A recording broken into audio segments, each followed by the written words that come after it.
La sombra de la noche por Deborah Harkness. Capítulo 8. Segunda parte. Sept-Tours y el pueblo de Saint-Lucien. En el lugar de siempre, preguntó Gallou Glass en voz queda, mientras dejaba los remos e izaba la solitaria vela. Aunque debían de faltar como mínimo 4 horas para la salida del sol, otra embarcación era visible en la oscuridad. Distinguí el perfil sombrío de una vela y de un farol que pendía oscilante de un mástil en la popa de un velero vecino. Walter me dijo que íbamos a ir a Saint-Malo. Dije al tiempo que giraba la cabeza, consternada. Relic nos había acompañado desde el viejo pabellón hasta Portsmouth y había tripulado el barco que nos había llevado a Guernsey. Lo habíamos dejado de pie en la cubierta cerca del pueblo de Saint-Pierreport. No podía ir más allá, no después de que hubieran puesto precio a su cabeza en la Europa católica. Recuerdo a la perfección a dónde me dijo Relic que fuera, tita, pero él es un pirata. Y es inglés. Y no está aquí. Es una pregunta para Matthew, inmensi tremoroseni, susurró Matthew contemplando la mar embravecida. Mientras observaba las negras aguas, su expresión recordaba la de la talla de un mascarón de proa. Por otra parte, la respuesta a la pregunta de su sobrino había sido extraña, el temblor del inmenso océano. Me pregunté si habría entendido mal aquellas palabras en latín, la marea estará a nuestro favor. Además, queda más cerca a caballo Fougeres que Saint-Malo. Gallou Glass continuó como si lo que había dicho Matthew fuera coherente. Ella no tendrá más frío en el agua que en tierra con este tiempo y todavía le queda por delante una buena cabalgada, y tú nos abandonarás. No era una pregunta, sino una declaración de intenciones. Los párpados de Matthew cayeron. Él asintió. Muy bien. Gallou Glass acortó la vela y el bote pasó de ir rumbo al sur a dirigirse más hacia el este. Matthew se sentó en la cubierta, con la espalda contra la estructura curvada del casco, y me atrajo al círculo de sus brazos para envolverme con su capa. Dormir en serio era imposible. Pero dormité contra el pecho de Matthew. Hasta entonces había sido un viaje extenuante, con caballos llevados al límite y barcos requisados. La temperatura era gélida y una fina capa de escarcha se había formado en la pelusa de nuestra lana inglesa. Gallou Glass y Pierre charlaban sin cesar en algún dialecto francés, pero Matthew permanecía en silencio. Respondía a sus preguntas, pero mantenía sus propios pensamientos ocultos tras una inquietante máscara de serenidad. El tiempo cambió y una nieve brumosa empezó a caer al alba. La barba de Gallou Glass se volvió blanca y lo transformó en una fiel copia de Santa Claus. Pierre ajustó las velas siguiendo sus órdenes y un paisaje de grises y blancos reveló la costa de Francia. No más de 30 minutos después, la marea empezó a correr hacia la costa. El bote se alzaba sobre las olas y, a través de la bruma, la torre de un campanario perforaba las nubes. Este se hallaba sorprendentemente cerca y la base de la estructura estaba ensombrecida debido al clima. Di un respingo. Sujetaos, dijo Gallou Glass mientras Pierre arriaba la vela. El barco se lanzó hacia la niebla. La llamada de las gaviotas y el sonido del agua al chocar contra las rocas revelaban que nos estábamos acercando a la costa, pero el barco no disminuyó la velocidad. Gallou Glass hundió un remo en la marea alta, lo que nos hizo girar bruscamente. Alguien dio un grito de advertencia o de bienvenida, «Il est le chevalier de Clermont», gritó Pierre a modo de respuesta, haciendo bocina con las manos alrededor de la boca. Sus palabras se toparon con el silencio antes de que se oyeran unas pisadas apresuradas en el aire frío. Gallou Glass. Íbamos directos hacia un muro. Busqué desesperadamente un remo para evitar el desastre en la medida de lo posible.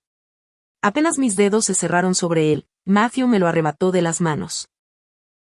Lleva siglos arribando a este puerto, y su gente más todavía, dijo Matthew con calma, sujetando el remo suavemente entre las manos. Contra todo pronóstico, la inclinación del bote cambió de nuevo bruscamente hacia la izquierda y el costado del casco se situó paralelo a los bloques de áspero granito. Allá en lo alto aparecieron 4 hombres con ganchos y cuerdas para sujetar la barca y mantenerla firme. El nivel del agua seguía subiendo a una velocidad alarmante, elevando la embarcación hasta que estuvimos al nivel de una pequeña casa de piedra. Un tramo de escaleras apareció ante nuestros ojos. Pierre saltó al rellano, hablando con rapidez en voz baja y señalando el bote. 2 soldados armados se nos unieron unos instantes, antes de salir corriendo hacia las escaleras. Hemos arribado a Mont Saint-Michel, madame. Pierre me tendió la mano. Yo la tomé y me bajé de la barca. Aquí descansaréis mientras Milord habla con el abad. Mi conocimiento de la isla se limitaba a las historias que me contaban unos amigos que navegaban cada verano alrededor de la isla de Wight. Que con la marea baja estaba rodeada de arenas movedizas y con la marea alta, por unas corrientes tan peligrosas que los barcos se precipitaban contra las rocas. Volví la vista hacia nuestra diminuta embarcación y me estremecí. Era un milagro que siguiéramos vivos. Mientras intentaba coger mis pertenencias, Matthew observaba a su sobrino, que permanecía inmóvil en la popa. Sería más seguro para Diana que nos acompañaras. Cuando tus amigos no la meten en líos, tu esposa parece capaz de cuidar de sí misma. Gallo Glass levantó la vista hacia mí con una sonrisa. Philip preguntará por ti, dile. Gallo Glass se interrumpió y miró hacia el horizonte. Los ojos azules del vampiro rebosaban nostalgia. Dile que todavía no he logrado olvidar. Por su bien, debes intentar perdonar, dijo Matthew discretamente. Nunca lo perdonaré, dijo Gallo Glass con frialdad, y Philip nunca me lo pediría. Mi padre murió a manos de los franceses y ni una sola criatura se alzó en contra del rey. Hasta que haya hecho las paces con el pasado. No pondré un pie en Francia. Hugh se ha ido, que Dios guarde su alma. Tu abuelo todavía está entre nosotros. No desperdicies tu tiempo con él. Matthew levantó el pie del bote. Sin una palabra de despedida, se volvió y me agarró del codo, guiándome hacia un grupo de árboles desaliñados de yermas ramas. Al sentir el frío peso de la mirada de Gallo Glass, me giré y miré fijamente al galés. Este alzó la mano en un silencioso gesto de despedida. Matthew se acercó a las escaleras en silencio. Yo no veía a dónde llevaban y pronto perdí la cuenta del número de escalones. Sin embargo, me concentré en mantener el equilibrio sobre los peldaños erosionados y resbaladizos. Ya al dobladillo de la falda me caían esquirlas de hielo y el viento silbaba dentro de mi amplia capucha. Una puerta robusta, ornamentada con pesados listones de hierro oxidados y picados por el agua salada, se abrieron ante nosotros. Más escalones. Apreté los labios, me subí las sayas y seguí adelante. Más soldados. A medida que nos acercábamos, se pegaban a las paredes para dejarnos sitio para pasar. Los dedos de Matthew se tensaron durante una décima de segundo sobre mi codo, pero por el resto los hombres podrían haber sido espectros, a juzgar por la atención que les prestaba. Entramos en una habitación con un bosque de columnas que sujetaban el techo abovedado. Grandes chimeneas tachonaban las paredes y despedían un calor que era una bendición. Suspiré aliviada y sacudí la capa, lanzando agua y hielo en todas direcciones. Una amable tos atrajo mi atención hacia un hombre que estaba de pie ante uno de los fuegos. Llevaba puestas las vestiduras rojas propias de un cardenal y parecía no tener ni 30 años, una edad terriblemente temprana para alguien que había llegado tan alto en la jerarquía de la Iglesia Católica. Chevalier de Clermont. ¿O últimamente os llamamos de otra forma? Habéis estado mucho tiempo alejado de Francia. Tal vez hayáis tomado el nombre de Walsingham junto con su rango. Ahora que se ha ido al infierno, el lugar al que pertenece. El inglés del cardenal era impecable, aunque tenía un fuerte acento. Os estuvimos buscando durante 3 días, cumpliendo las órdenes del Seigneur. Nadie mencionó a ninguna mujer. Matthew me soltó el brazo para poder avanzar. Hizo una genuflexión doblando suavemente la rodilla y besó el anillo de la mano extendida del hombre. Eminence. Creía que estabais en Roma, eligiendo a nuestro nuevo papa. Imaginad el placer que me causa encontraros aquí. Pero Matthew no parecía complacido. Me pregunté, inquieta, en que nos habíamos metido por ir a Mont Saint-Michel y no a Saint-Malo como Walter había planeado. Francia me necesita más que el cónclave, en estos momentos. Los recientes asesinatos de reyes y reinas no agradan a Dios. En los ojos del cardenal brilló una advertencia. Isabel lo descubrirá muy pronto, en cuanto se reúna con él. No son los asuntos de Inglaterra los que me han traído aquí, cardenal Joyeuse. Esta es mi esposa, Diana. Matthew sostenía la fina moneda de plata de su padre entre los dedos índice y corazón. Regreso a casa, eso me han dicho. Vuestro padre ha enviado esto para aseguraros una travesía tranquila. Joyeuse le lanzó a Matthew un objeto brillante, que él atrapó con habilidad. Philip de Clermont olvida quién es y se comporta como si fuera el rey de Francia. Mi padre no precisa reinar, pues para él es el filo de la espada el que hace y deshace reyes, dijo Matthew suavemente, antes de deslizar el pesado anillo de oro sobre el nudillo enguantado del dedo corazón. Tenía una piedra roja tallada. Estaba segura de que el dibujo grabado en el anillo era igual que el de la marca que yo tenía en la espalda. Vuestros señores saben que, de no ser por mi padre, la católica sería una causa perdida en Francia.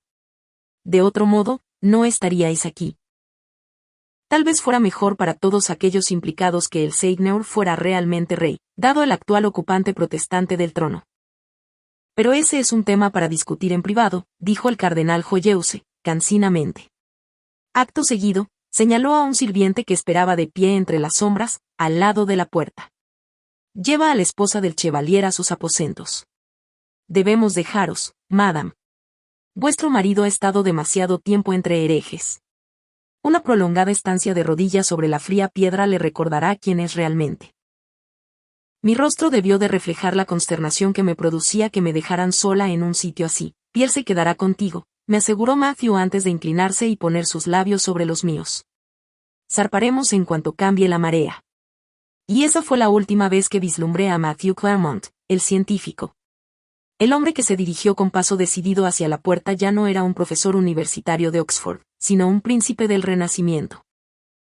Se apreciaba en su porte, en la postura de sus hombros, en su aura rebosante de fuerza y en la frialdad de su mirada. Hamish tenía razón al advertirme de que Matthew no sería el mismo hombre aquí. Bajo la tersa superficie de Matthew, una profunda metamorfosis estaba teniendo lugar. Allá en lo alto, en algún lugar, las campanas doblaron para dar la hora. Científico. Vampiro. Guerrero. Espía. Las campanas hicieron una pausa antes del tañido final. Príncipe. Me pregunté qué más revelaría aquel viaje sobre ese complejo hombre con el que me había casado. No hagamos esperar a Dios, cardenal Joyeuse, dijo Matthew secamente. Joyeuse lo siguió, como si Mont Saint-Michel perteneciera a la familia de Clermont y no a la iglesia. A mi lado, Pierre dejó escapar un discreto suspiro. Milord est lui-même, musitó, aliviado. Milord vuelve a ser el mismo. ¿Pero seguiría siendo mío? Puede que Matthew fuera un príncipe, pero no cabía duda de quién era el rey. A cada golpe que los cascos de nuestros caballos daban sobre los helados caminos, el poder y la influencia del padre de Matthew iba en aumento. A medida que nos aproximábamos a Philippe de Clermont, su hijo se volvía más distante e imperioso, una combinación que me sacaba de mis casillas y que generó varias discusiones acaloradas. Matthew siempre se disculpaba por aquel comportamiento despótico una vez que su mal humor se aplacaba y, consciente del estrés al que estaba sometido mientras se acercaba el momento de la reunión con su padre, yo lo perdonaba. Tras enfrentarnos a los bancos de arena que rodeaban Mont Saint-Michel con la marea baja y adentrarnos tierra adentro, los aliados de los de Clermont nos dieron la bienvenida a la ciudad de Fougeres y nos alojaron en una confortable y hermosa torre encima de las murallas, con vistas a la campiña francesa. 2 días después, unos lacayos con antorchas se reunieron con nosotros en el camino, a las afueras de la ciudad de Baugé. Llevaban una insignia que me resultaba familiar en las libreas. La insignia de Philippe, compuesta por una cruz y una media luna. Había visto aquel símbolo antes, rebuscando en el cajón de la mesa de Matthew en September Tours. ¿Qué es este sitio? Pregunté cuando los lacayos nos llevaron a un palacete desierto. Era sorprendentemente cálida para tratarse de una residencia vacía, y el delicioso aroma de la comida cocinada flotaba por los reverberantes pasillos. Es la casa de un viejo amigo. Matthew me quitó los zapatos de los pies helados. Me presionó con los pulgares las gélidas plantas y la sangre empezó a regresar a mis extremidades. Gemí. Pierre me puso una taza de vino caliente especiado en las manos. Este era el pabellón de casa favorito de René. Estaba rebosante de vida cuando vivía aquí, con artistas y eruditos en todas las salas. Ahora lo administra mi padre. Con las constantes guerras, no ha habido oportunidad de prestarle la atención que precisa el palacete. Mientras estábamos todavía en el viejo pabellón, Matthew y Walter me habían instruido en las luchas que estaban teniendo lugar entre los protestantes y los católicos franceses para controlar la corona y el país. Desde nuestras ventanas de Fougeres había visto distantes columnas de humo que señalaban el último campamento del ejército protestante, además de las casas e iglesias en ruinas que salpicaban nuestra ruta. Era impresionante por el alcance de la devastación. Debido al conflicto, el trasfondo histórico que había construido meticulosamente había tenido que cambiar. Se suponía que en Inglaterra yo era una mujer protestante de ascendencia francesa que había huido de su país natal para salvar la vida y practicar su fe. Allí era fundamental que fuera una sufrida católica inglesa. De alguna manera, Matthew consiguió recordar todas las mentiras y verdades a medias necesarias para mantener las múltiples identidades que habíamos asumido, por no hablar de los detalles históricos de todos los lugares que atravesábamos. Ahora estamos en la provincia de Anjou. La voz profunda de Matthew me llevó de vuelta a la realidad. La gente a la que conozcas sospechará que eres un espía protestante porque hablas inglés, les contemos la historia que les contemos. En esta parte de Francia se niegan a reconocer el ascenso al trono del rey y preferirían un gobernante católico, como Philippe, murmuré. El cardenal Joyeuse no era el único que se beneficiaba de la influencia de Philippe. Los sacerdotes católicos de mejillas hundidas y ojos atormentados no habían dejado de hablar con nosotros por el camino, de compartir noticias y de enviar su agradecimiento al padre de Matthew por su ayuda. Ninguno se había ido con las manos vacías, no le importan las sutilezas de la fe cristiana. En otras partes del país, mi padre apoya a los protestantes, ese es un punto de vista extraordinariamente ecuménico, lo único que le interesa es salvar a Francia de sí misma. El pasado agosto, nuestro nuevo rey, Enrique de Navarra, intentó obligar a la ciudad de París a acatar su postura religiosa y política. Los parisinos prefirieron morirse de hambre antes que doblegarse a un rey protestante. Matthew se pasó los dedos por el pelo en señal de consternación. Miles de ellos murieron y ahora mi padre no confía en que los humanos sean capaces de salir de esta. Philip tampoco era dado a dejar que su hijo se hiciera cargo de sus propios asuntos. Pierre nos despertó antes del amanecer para anunciar que los nuevos caballos estaban ensillados y listos. Le habían comunicado que nos esperarían en un pueblo situado a más de 160 kilómetros, dentro de 2 días. Es imposible. No podemos viajar tan rápido. Yo estaba en forma físicamente, pero por mucha cantidad de ejercicio moderno que hiciera, nada era comparable a recorrer más de 80 kilómetros al día cabalgando por campo abierto en noviembre. No podemos hacer gran cosa, dijo Matthew en tono grave. Si nos retrasamos, solo conseguiremos que envíe a más hombres para hacer que nos apresuremos. Mejor hacer lo que nos pide. Al día siguiente, cuando estaba a punto de llorar de cansancio, Matthew me subió a su silla sin preguntar y cabalgó hasta que los caballos no pudieron más. Yo estaba demasiado cansada para protestar. Llegamos a los muros de piedra y a las casas de madera de Saint-Benoît como estaba programado, exactamente como Philippe había ordenado. Llegados a aquel punto, estábamos tan cerca de September Tours que ni a Pierre ni a Matthew les preocupaba demasiado el decoro, así que cabalgué montada a horcajadas. A pesar de mantenernos fieles a su horario, Philip continuaba aumentando el número de criados de la familia que nos acompañaban, como si temiera que cambiáramos de opinión y regresáramos a Inglaterra. Algunos nos pisaban los talones en los caminos. Otros nos abrían paso, asegurándose de que tuviéramos comida, caballos y sitio para alojarnos. En bulliciosas posadas, casas aisladas y monasterios rodeados de barricadas. Mientras escalábamos las rocosas colinas que habían formado los volcanes extintos de Auvernia, vimos varias siluetas de hombres a caballo en los imponentes picos. Cuando nos localizaba, daban media vuelta y se alejaban para regresar a September Tours e informar de nuestros progresos. 2 días más tarde, mientras se ponía el sol, Matthew, Pierre y yo nos detuvimos en una de aquellas escarpadas cimas desde la que se intuía el palacete de la familia de Clermont entre remolinos de nieve. Las líneas rectas de la torre del homenaje que estaba en el centro me resultaban familiares, pero de no ser por eso no habría reconocido el lugar. Los muros concéntricos estaban intactos, al igual que 6 de las torres redondeadas, cada una de ellas coronada por tejados cónicos que habían envejecido hasta adquirir un tono verde botella. El humo salía de chimeneas ocultas. Tras las almenas de las torres, cuyas siluetas como de cremallera hacían pensar en un gigante enloquecido armado con unas tijeras dentadas que hubiera recortado todos los muros. Había un jardín cubierto de nieve dentro del recinto, además de algunos arriates más allá. En la era moderna, aquella fortaleza había caído en el olvido. Pero en ese momento, rodeada por una guerra religiosa y civil, sus aptitudes defensivas resultaban incluso más obvias. Una imponente garita se erguía vigilante entre September Tours y la aldea. En el interior, la gente corría de aquí para allá, mucha de ella armada. Atisbé entre copo y copo de nieve bajo la luz mortecina y vi unas estructuras de madera que salpicaban el patio cerrado. Las luces de sus ventanitas dibujaban cubos de tonos cálidos en una extensión de piedra gris y en un suelo cubierto de nieve que, de no ser por ellas, estaría intacto. Mi yegua dejó escapar una cálida y húmeda exhalación. Era el mejor caballo que había montado desde el primer día de viaje. La montura actual de Matthew era grande, del color de la tinta, y mezquina. De hecho, intentaba morder a cualquiera que se le acercaba, salvo a la criatura que llevaba a lomos. Ambos animales procedían de los establos de los de Clermont y recorrían el camino de vuelta a casa sin necesidad de recibir indicaciones. Deseosos de llegar a sus baldes de avena y a un establo caliente, Diu. Este es el último lugar del mundo en el que imaginaría encontrarme.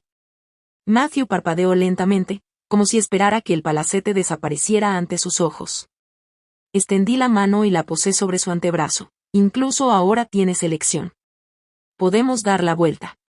Pierre me miró con pesar y Matthew me dedicó una sonrisa compungida. No conoces a mi padre. Volvió a mirar hacia el castillo. Las antorchas brillaban a nuestro paso cuando finalmente entramos en September Shores. Las pesadas puertas de madera y hierro estaban abiertas para nosotros y un equipo de 4 hombres se puso de pie en silencio mientras pasábamos. Los portones se cerraron de golpe a nuestras espaldas y 2 hombres echaron un largo tronco que estaba oculto dentro del muro para salvaguardar la entrada. Los 6 días que había pasado cabalgando por Francia me habían enseñado que aquellas eran unas precauciones inteligentes. La gente desconfiaba de los extraños, ya que temía la llegada de una nueva horda de soldados que estuvieran merodeando por allí, de un nuevo infierno en forma de derramamiento de sangre y violencia, del siguiente señor al que rendir pleitesía. Un verdadero ejército, tanto de humanos como de vampiros, nos aguardaba en el interior. Media docena de ellos se hicieron cargo de los caballos. Pierre les tendió un pequeño paquete de correspondencia, mientras que otros le hacían preguntas en voz baja al tiempo que me dirigían miradas furtivas. Ninguno se acercó ni me ofreció ayuda. Permanecí sentada a lomos del caballo, temblando de cansancio y frío, y escruté la multitud en busca de Philippe. Sin duda él le ordenaría a alguien que me ayudara a bajar. Matthew se dio cuenta del aprieto en que me encontraba y saltó del caballo con una gracia y una agilidad envidiables. En varias zancadas estuvo a mi lado, me retiró un pie insensible de los estribos y lo rotó ligeramente para hacer que recobrara la movilidad. Se lo agradecí, ya que no quería que mi primera actuación en September Shores tuviera nada que ver con una caída sobre la nieve pisoteada y sucia del patio. ¿Cuál de esos hombres es tu padre? Le susurré mientras cruzaba bajo el cuello del caballo para cogerme el otro pie. Ninguno. Está dentro, al parecer indiferente al hecho de vernos tras insistir en que cabalgáramos como si los canes del infierno nos persiguieran. Tú también. Deberías estar dentro.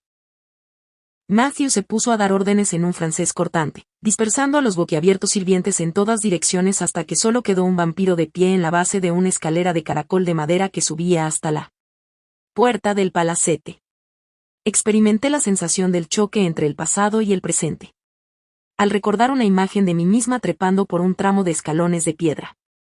Aún sin construir para ver a Isabeau por primera vez, Alain, la cara de Matthew se suavizó de alivio. Bienvenido a casa. El vampiro hablaba inglés. Mientras se aproximaba con una leve cojera al andar, los detalles de su aspecto se hicieron patentes, el cabello canoso, las arrugas alrededor de sus bondadosos ojos, su enjuta constitución. Gracias, Alain. Esta es mi esposa, Diana, Madame de Clermont. Alain hizo una reverencia, manteniendo una distancia prudente y respetuosa. Es un placer conocerte, Alain. Aunque no nos conocíamos, su nombre ya me inspiraba una lealtad y una fidelidad inquebrantables. Había sido a Alain a quien Matthew había llamado en plena noche, cuando quería asegurarse de que habría comida esperándome en September Shores en el siglo XXI. Vuestro padre os espera, dijo Alain, haciéndose a un lado para dejarnos pasar. Haz que nos envíen comida a mis aposentos, algo sencillo. Diana está cansada y hambrienta. Matthew le tendió a Alain los guantes. Lo veré en un momento. Os está esperando a ambos. El rostro de Alain adoptó una expresión prudentemente neutral. Tened mucho cuidado con las escaleras, madame. Los peldaños están helados. Ah, sí, Matthew levantó la vista hacia la torre cuadrada, mientras se le tensaba la boca. Con la mano de Matthew sujetándome con firmeza el codo, no tuve problema alguna para recorrer las escaleras. Pero las piernas me temblaban tanto después del ascenso que mis pies tropezaron con el extremo de una losa desigual de la entrada. Aquel resbalón fue suficiente para hacer que Matthew perdiera los estribos. Philip no está siendo razonable, espetó Matthew mientras me rodeaba la cintura. Lleva días viajando, ha dado órdenes de lo más explícitas, señor. La rígida formalidad de Alain era una advertencia. No pasa nada, Matthew. Me quité la capucha de la cabeza para inspeccionar el enorme vestíbulo que había más allá. La colección de armaduras y picas que había visto en el siglo XXI había desaparecido. En su lugar, se encontraba una pantalla de madera tallada que ayudaba a desviar las corrientes de aire cuando se abría la puerta. También había desaparecido la falsa decoración medieval, la mesa redonda, el cuenco de porcelana. En vez de eso, se veían tapices que ondeaban ligeramente sobre las paredes de piedra mientras el aire cálido del hogar se mezclaba con el aire más frío de fuera. 2 largas mesas flanqueadas por bancos bajos, entre las que volaban hombres y mujeres poniendo platos y copas para la cena, llenaban el espacio sobrante. Había sitio para reunir a docenas de criaturas. La galería de los trovadores que había allá arriba del todo ya no estaba vacía, sino atestada de músicos que preparaban sus instrumentos. Increíble. Respiré entre mis labios entumecidos. Unos dedos fríos me cogieron la barbilla y la giraron. Estás azul, dijo Matthew. Os traeré un brasero para los pies y vino caliente, prometió Alain. Y avivaremos la lumbre. Entonces apareció un humano de sangre caliente y me quitó la capa mojada. Matthew se giró de repente hacia lo que yo sabía que era la sala de desayunar. Escuché, pero no oí nada. Alain sacudió la cabeza, excusándose, no está de buen humor. Es evidente que no. Matthew bajó la vista. Philip nos está llamando a gritos. ¿Estás segura, Diana? Si no quieres verlo esta noche, yo haré frente a su cólera. Keva Matthew no iba a estar solo la primera vez que viera a su padre en más de 6 décadas. Él había estado a mi lado cuando me había enfrentado a mis fantasmas. Y yo haría lo mismo por él. Luego me iría a la cama, donde pensaba quedarme hasta Navidad. Vamos, dije resueltamente, levantando las faldas. September Choice era demasiado antiguo como para tener instalaciones modernas como pasillos, así que serpenteamos a través de una puerta en forma de arco que había a la derecha de la chimenea y entramos en la esquina de una habitación que, en su día, sería el gran salón de Isabel. Ahora no estaba saturada de muebles elegantes, sino decorada con la misma austeridad que cualquier otro sitio que hubiera visto durante el viaje. Los pesados muebles de roble estaban hechos a prueba de pillaje y podían soportar los potenciales efectos negativos de una batalla, como demostraba el profundo tajo que atravesaba en diagonal la superficie de un arcón. Desde allí, Alain nos llevó a la habitación donde Isabel y yo un día desayunaríamos entre cálidas paredes de terracota en una mesa con vajilla de porcelana y una pesada cubertería de plata. En su estado presente, con solo una mesa y una silla, estaba a años luz de aquel lugar. La superficie de la mesa se hallaba cubierta de papeles y otros utensilios de secretario. No me dio tiempo a ver nada más. Antes de trepar por una desgastada escalera de piedra hacia una parte del palacete que no conocía. Las escaleras acababan de repente en un amplio rellano. Una larga galería se abría a la izquierda y albergaba una extraña colección de artilugios, relojes, armas, retratos y muebles. Una maltrecha corona de oro estaba informalmente colocada sobre la cabeza de mármol de algún dios antiguo. Un abultado rubí sangre de pichón del tamaño de un huevo me hizo un guiño malévolo desde el centro de la corona. Por aquí, dijo Alain, haciéndonos entrar en la siguiente recámara. Allí vimos otra escalera que subía en lugar de bajar. Había unos cuantos bancos incómodos a los lados de una puerta cerrada. Alain esperó paciente y silenciosamente una reacción a nuestra presencia. Cuando ésta llegó, una única palabra en latín resonó a través de la gruesa madera, introite. Matthew dio un respingo al oír aquel sonido. Alain lo miró con preocupación y empujó la puerta. Esta se abrió en silencio sobre unas sólidas bisagras bien engrasadas. En el extremo opuesto había un hombre de brillantes cabellos en una silla, dándonos la espalda. Incluso sentado, resultaba evidente que era bastante alto y que tenía los hombros anchos como los de un atleta. Una pluma arañaba un papel, lo que proporcionaba una nota de tiple constante que armonizaba con los chasquidos intermitentes de la madera que ardía en el hogar y las ráfagas de viento que aullaban en el exterior. Otra nota, en ese caso grave, interrumpió la música del lugar: cedete. Ahora me tocó a mí dar un respingo. Sin ninguna puerta que amortiguara su impacto, la voz de Philip resonó hasta que me zumbaron los oídos.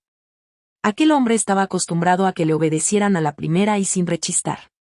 Mis pies se movieron hacia las 2 sillas que nos esperaban para sentarme como él había ordenado. Di 3 pasos antes de darme cuenta de que Matthew seguía en el umbral. Regresé a su lado y lo cogí de la mano. Matthew bajó la mirada desconcertado y se liberó de sus recuerdos. Al cabo de unos instantes, habíamos cruzado la habitación. Me acomodé en una silla con el vino prometido y un calentador de pies de metal perforado para apoyar las piernas. Alain se retiró con una mirada compasiva y un gesto de asentimiento. Luego esperamos. Para mí era difícil, pero para Matthew era imposible. Su tensión aumentó casi hasta vibrar de emoción contenida. Cuando su padre acusó recibo de nuestra presencia, mi ansiedad y mi mal humor estaban peligrosamente a flor de piel. Había bajado la vista hacia las manos y ya me estaba preguntando si serían lo suficientemente fuertes para estrangularlo cuando 2 puntos ferozmente glaciales florecieron en mi cabeza inclinada. Levanté la barbilla y me encontré mirando a los ojos leonados de un dios griego. La primera vez que había visto a Matthew, mi reacción instintiva había sido echar a correr. Pero, con todo lo grande que era y lo melancólico que estaba aquella noche de septiembre en la biblioteca bodleiana, no tenía ni la mitad de aspecto de haber llegado de ultratumba. Y no porque Philippe de Clermont fuera un monstruo. Al contrario. Era, simplemente, la criatura más cautivadora que había visto jamás, ya fuera sobrenatural, preternatural, daimónica o humana. Nadie podía mirar a Philippe de Clermont y pensar que era de carne y hueso. Los rasgos del vampiro eran demasiado perfectos e inquietantemente simétricos.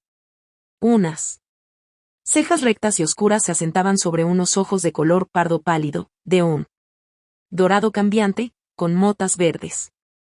La exposición al sol y a los elementos le había adornado el cabello castaño con refulgentes mechones dorados, plateados y bronceados. La boca de Philippe era suave y sensual, aunque esa noche la rabia endurecía y tensaba sus labios. Apretando los míos propios para evitar quedarme con la boca abierta, respondí a aquella mirada evaluadora. Entonces sus ojos se movieron lenta y deliberadamente hacia Matthew. Explícate. Aunque las palabras de Philippe eran tranquilas, no ocultaban su furia. Había más de un vampiro enfadado en la habitación, sin embargo. Ahora que se le había pasado el impacto de ver a Philippe, Matthew intentó tomar la delantera. Me has hecho llamar a September Tours. Aquí estoy, sano y salvo, a pesar de las alarmantes noticias de tu nieto. Matthew lanzó la moneda de plata sobre la mesa de roble de su padre. Esta aterrizó de canto y giró sobre un eje invisible antes de caer y quedarse plana. Sin duda, habría sido mejor para tu esposa quedarse en casa en esta época del año. Al igual que Alain, Philip hablaba un inglés tan fluido como el de un nativo. Diana es mi pareja, padre. Difícilmente iba a dejarla en Inglaterra con Henry y Walter simplemente porque existía la posibilidad de que nevara. Retírate, Matthew, gruñó Philip. El sonido resultó tan leonino como el resto de su persona. La familia de Clermont era una reserva animal extraordinaria. Cuando Matthew estaba presente, siempre me recordaba a los lobos. Y Sabeau, a los halcones. Gallo Glass, a un oso. Y Philip se parecía a otro depredador mortal. Gallo Glass y Walter me han dicho que la bruja precisa de mi protección. El león cogió una carta. Hizo tamborilear uno de sus filos sobre la mesa y se quedó mirando a Matthew. Creía que proteger a las criaturas más débiles era tu trabajo, ahora que representas a esta familia en la congregación. Diana no es débil. Y necesita más protección que la congregación le puede proporcionar, teniendo en cuenta que está casada conmigo. ¿Se la concederás? La voz de Matthew adquirió un tono desafiante, al igual que la actitud de su porte. Primero tengo que oír su versión, dijo Philip. Me miró y alzó las cejas. Nos conocimos por casualidad. Yo sabía que ella era una bruja, pero el vínculo que nos unía era innegable, dijo Matthew. Su propia gente se ha puesto en su contra.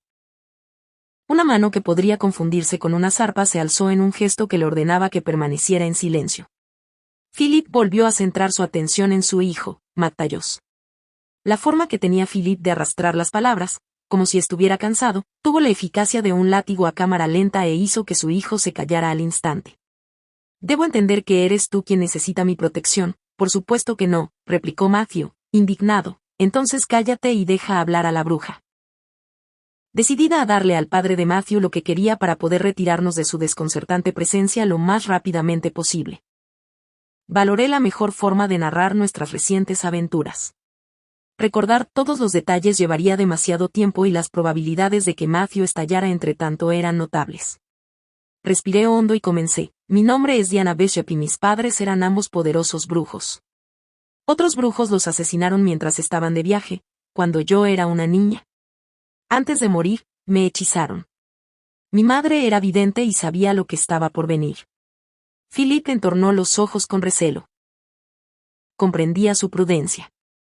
A mí todavía me resultaba difícil entender por qué dos personas que me querían habían roto el código ético de los brujos para poner a su única hija unos grilletes mágicos. Cuando fui creciendo, me convertí en la oveja negra de la familia, una bruja que no podía encender una vela o pronunciar un conjuro como era debido. Les di la espalda a las Bishop y me fui a la universidad. Tras aquella revelación, Matthew empezó a moverse incómodo en la silla. Estudié la historia de la alquimia. Diana estudia el arte de la alquimia, corrigió Matthew, dedicándome una mirada de advertencia. Pero sus enrevesadas verdades a medias no satisfarían a su padre. Soy una viajera del tiempo. La expresión se quedó colgada en el aire entre los tres. Vos lo llamáis Fileuce de Temps. Oh, sé perfectamente lo que sois, dijo Philip en el mismo tono cansino.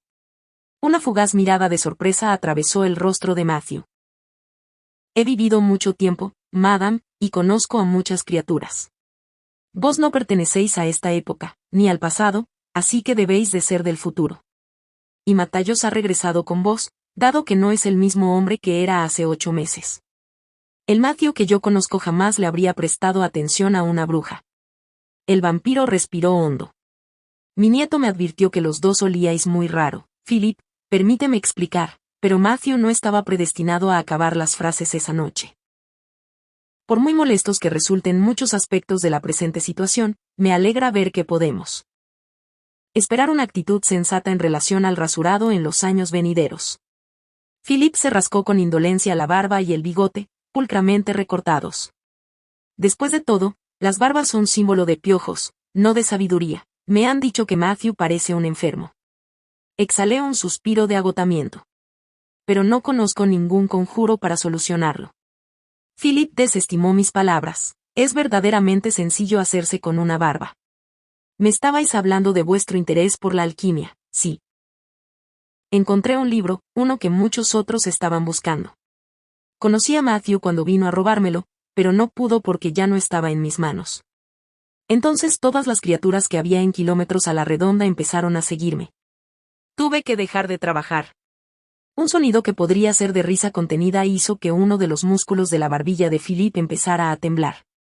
Descubrí que era difícil discernir si los leones estaban disfrutando de un buen rato o a punto de saltar. Creemos que se trata del libro de los orígenes, dijo Matthew con cara de orgullo, aunque mi encontronazo con el manuscrito había sido completamente accidental. Fue al encuentro de Diana. Cuando el resto de criaturas se percataron de lo que había encontrado, yo ya estaba enamorado, así que transcurrió algún tiempo. Philip unió los dedos en forma de tienda de campaña delante de la barbilla, con los codos apoyados en el borde de la mesa. Estaba sentado en un sencillo taburete de 4 patas, aunque había una espléndida monstruosidad similar a un trono vacío a su lado. No, dije tras hacer algunos cálculos, solo 2 semanas. Matthew no admitió sus sentimientos hasta mucho después, sin embargo. Hasta que estuvimos en Sept Tours. Pero aquí tampoco estábamos a salvo.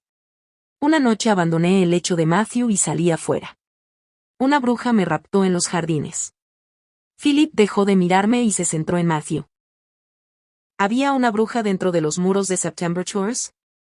Sí, dijo Matthew lacónicamente. Bajo ellos. Corregí educadamente, captando una vez más la atención de su padre. No creo que ninguna bruja pusiera el pie jamás aquí, si es que eso es importante. Bueno, aparte de los míos, por supuesto, respondió Philip con una inclinación de cabeza. Continuad, me llevó a la pier. Doménico estaba allí. Y también Herbert. La mirada de Philip desveló que ni el castillo ni los dos vampiros que me esperaban dentro le eran ajenos. Cría cuervos y te sacarán los ojos, murmuró Philip. Fue la congregación la que ordenó mi secuestro, y una bruja llamada Satu intentó despojarme de mi magia. Al no conseguirlo, Satu me arrojó a las mazmorras. La mano de Matthew vagó por la parte baja de mi espalda, como siempre hacía cuando se mencionaba aquella noche. Philip vio el movimiento, pero no dijo nada. Cuando escapé, no podía quedarme en September Shores y poner a Isabel en peligro. La magia brotaba de mí a borbotones y tenía poderes que no podía controlar. Matthew y yo nos fuimos a casa de mis tías. Hice una pausa, mientras buscaba la forma de explicarle dónde estaba aquella casa. ¿Conocéis las leyendas que cuentan las gentes de Gallow Glass, sobre las tierras que se encuentran más allá del océano, hacia el oeste? Philip asintió. Ahí es donde viven mis tías. Más o menos, y esas tías son las dos brujas, sí. Entonces apareció un Manhassan que quería matar a Matthew, una de las criaturas de Herbert, y casi lo consiguió. No había ningún sitio a donde ir en el que estuviéramos fuera del alcance de la congregación, salvo el pasado. Hice una pausa, sorprendida por la maligna mirada que Philip le dirigió a Matthew. Pero aquí tampoco hemos encontrado refugio. La gente de Woodstock sabe que soy una bruja y los juicios de Escocia podrían afectar a nuestras vidas en Oxfordshire. Así que estamos huyendo de nuevo. Revisé la historia a grandes rasgos, para asegurarme de no haberme dejado nada importante. Ese es mi relato. Tenéis talento para narrar información. Complicada con rapidez y concisión, madame. Si fuerais tan amable de compartir vuestros métodos con Matthew, le prestaríais un gran servicio a la familia. Gastamos más de lo que deberíamos en papel y plumas. Philip observó las yemas de sus dedos un instante y luego se puso en pie con una eficiencia vampírica que convirtió un simple movimiento en una explosión. Estaba sentado y, de repente, sus músculos se pusieron en acción de manera que su 1,80 m de pronto se cernía sobre la mesa, sorprendentemente. El vampiro centró la atención en su hijo. Es un juego peligroso ese al que estás jugando, Matthew. En él tienes todo que perder y muy poco que ganar. Gallow Glass envió un mensaje tras tu partida. El jinete tomó una ruta diferente y llegó antes que tú. Mientras tú te tomabas tu tiempo para llegar aquí, el rey de Escocia ha detenido a más de 100 brujas y las ha encarcelado en Edimburgo. Sin duda, la congregación cree que vas de camino hacia allí para persuadir al rey Jacobo de que se olvide del asunto. Razón de más para que brindes a Diana tu protección, dijo Matthew con rigidez. ¿Por qué iba a hacerlo? El frío semblante de Philip lo desafió a que lo dijera. Porque la amo. Y porque tú me dijiste que esa era la función de la Orden de San Lázaro, proteger a los que no pueden protegerse a sí mismos. Yo protejo a otros Manhassan, no a las brujas. Tal vez deberías tener una mayor amplitud de miras, dijo Matthew obstinadamente. Los Manhassan suelen poder cuidar de sí mismos. Sabes muy bien que no puedo proteger a esta mujer, Matthew. Toda Europa se está peleando por cuestiones de fe y los sangre caliente están buscando chivos expiatorios para sus actuales problemas. Inevitablemente, recurran a las criaturas que los rodean. Aún así, has traído conscientemente a esta mujer, una mujer que aseguras que es tu pareja y bruja de nacimiento, a esta locura. No. Philip sacudió la cabeza con vehemencia. Tal vez tú pienses que puedes negar lo evidente, pero yo no. Pondré en riesgo a la familia provocando a la congregación e ignorando los términos del pacto. Philip, no uses esa palabra conmigo. Apuntó a Matthew con el dedo. Pon en orden tus asuntos y regresa al sitio de donde has venido. Pídeme ayuda allí, o, mejor aún, pídesela a las tías de la bruja. No traigas tus problemas al pasado, a donde no pertenecen. Pero no había ningún Philip en el que Matthew pudiera apoyarse en el siglo XXI. Se había ido, estaba muerto y enterrado. Nunca te he pedido nada, Philip. Hasta ahora. El aire de la habitación cayó peligrosamente unos cuantos grados. Deberías haber previsto mi respuesta, Matayos, pero, como siempre, no te paraste a pensar. ¿Y si tu madre estuviera aquí? ¿Y si el mal tiempo no hubiera azotado Treveris? Sabes que aborrece a las brujas. Philip se quedó mirando a su hijo. Haría falta un pequeño ejército para impedir que abriera en canal a esta mujer. En estos momentos, no me sobra ninguno. Primero había sido Isabeau la que había querido que me mantuviera alejada de la vida de su hijo. Baldwin no había hecho ningún esfuerzo para ocultar su desdén. Hamish, el amigo de Matthew, no se fiaba de mí y Kit me demostraba su aversión abiertamente.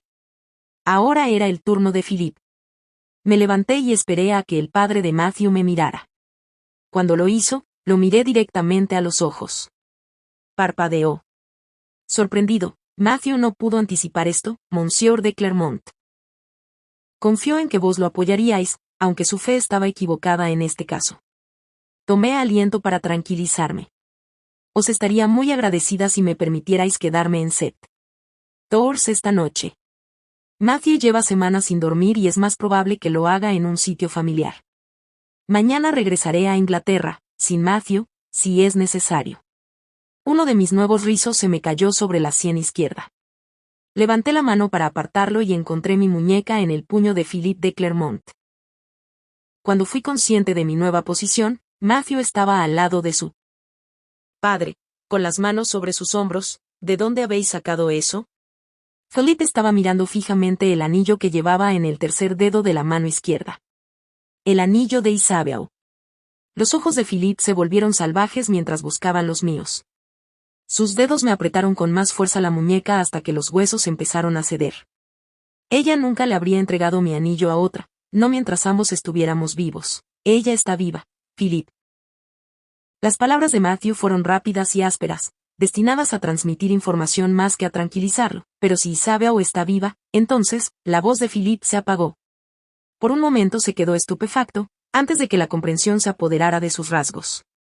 Así que, después de todo, no soy inmortal. Por eso no pudiste acudir a mí en el momento y el lugar en que estos problemas se iniciaron, no.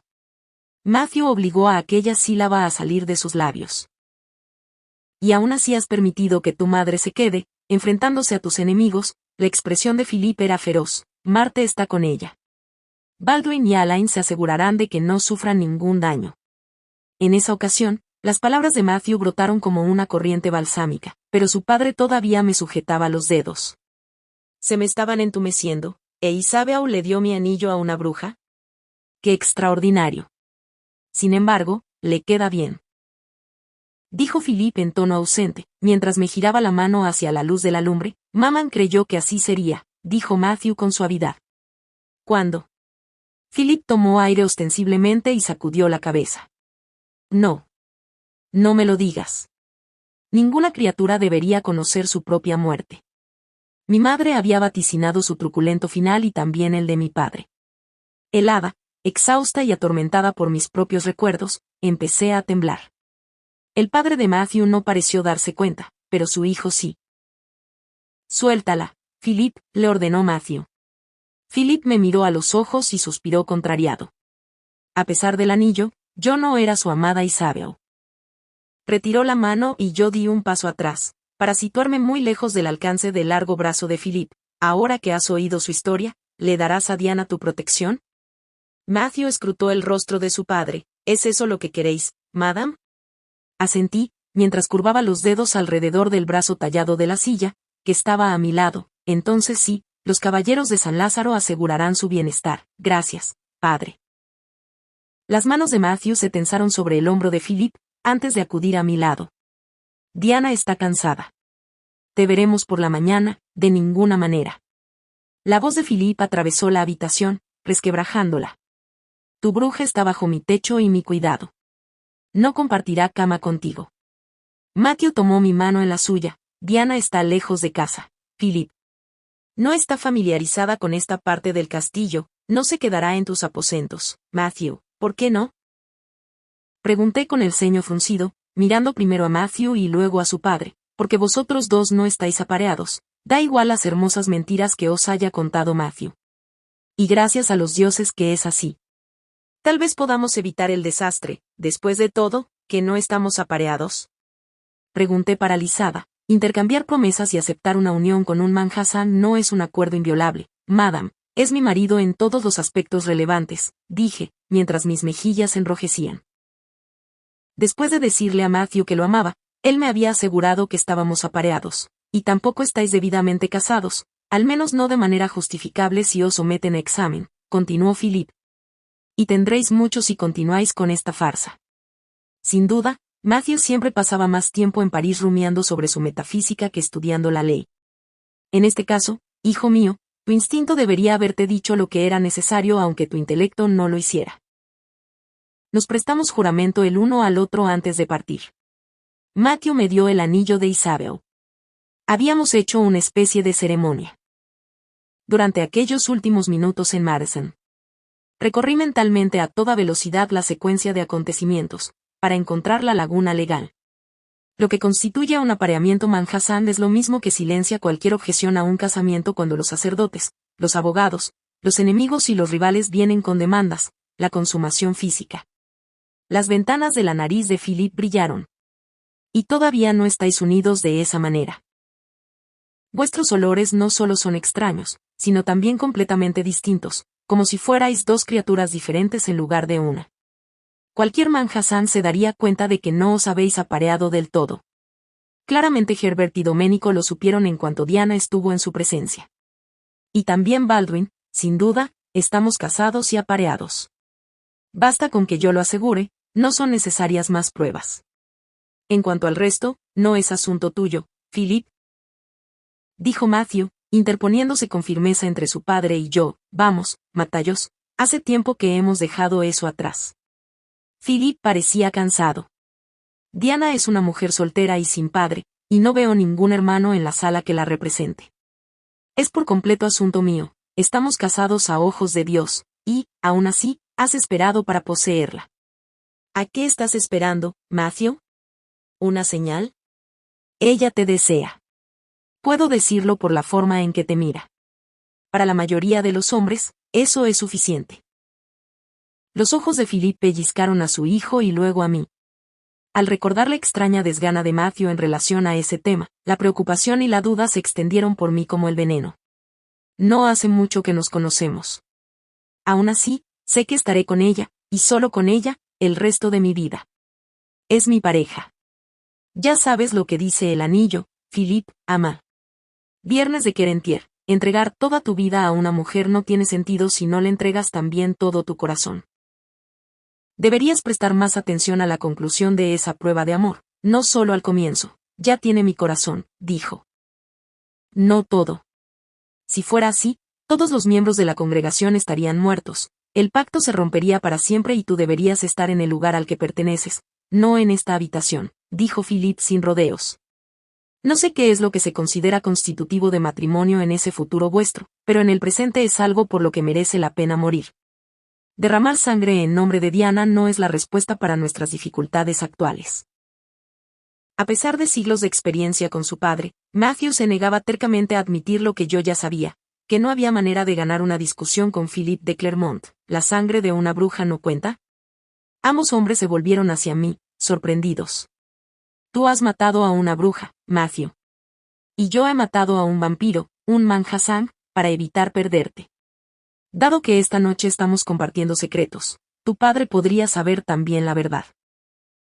Gillian Chamberlain y Julia Durand habían sido dos bajas en el aumento de las hostilidades causado por nuestra relación, ¿y os parece que hay tiempo para cortejos?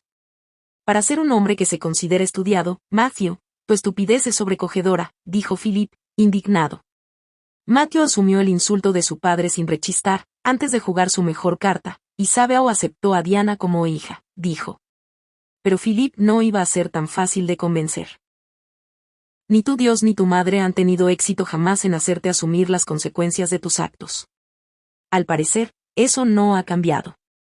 Philip apoyó las manos sobre la mesa y llamó a Alain. Dado que no se ha llevado a cabo el apareamiento, no se ha producido ningún daño irreversible. Ese tema puede solucionarse antes de que alguien lo descubra y arruine a nuestra familia.